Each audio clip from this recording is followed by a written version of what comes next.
Hello everyone. हम schools के बारे में और स्कूल में भी एनालिटिक स्कूल के बारे में पढ़ लेते हैं। Schools of jurisprudence had divided into various schools of thoughts depending on how different jurists interpret the nature, source and purpose of law. Schools कितने हैं? सोर्स, नेचर या पर्पस के आधार पे जो स्कूल्स हैं उनको क्लासीफाई किया गया है। फर्स्ट है analytic school, historical school, natural school, psychological school, philosophical school या रियलिस्टिक स्कूल।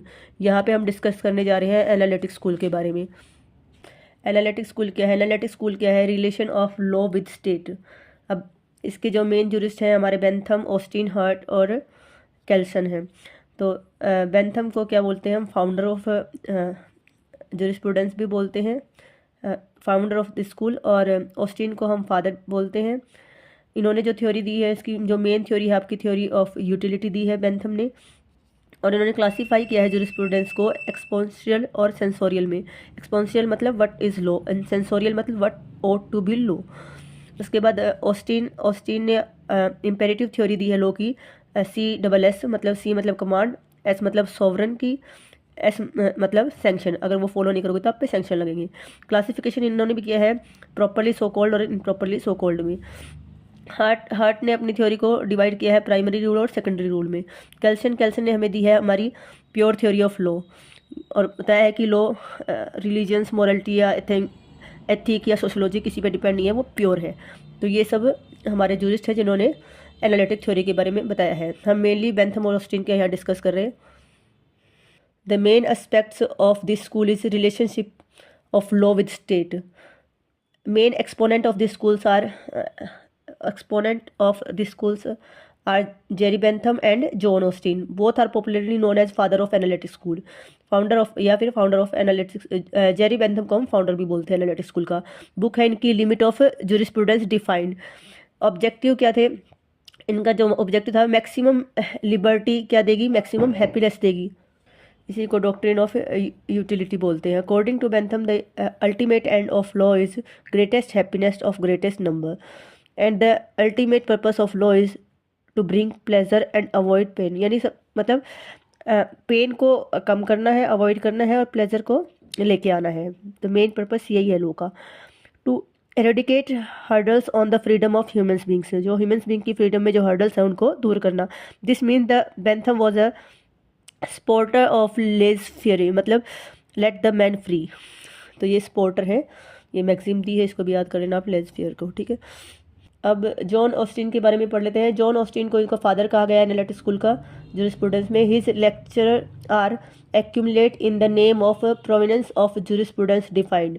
तो इनकी क्या है बुक का नाम? Province of jurisprudence defined. According to him law is a rule laid down for the guidance of an intelligent being by an intelligent being having power over him.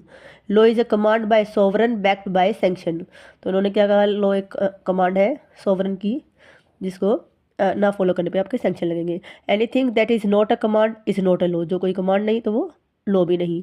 तो इनका जो law है क्या है? C+S+S।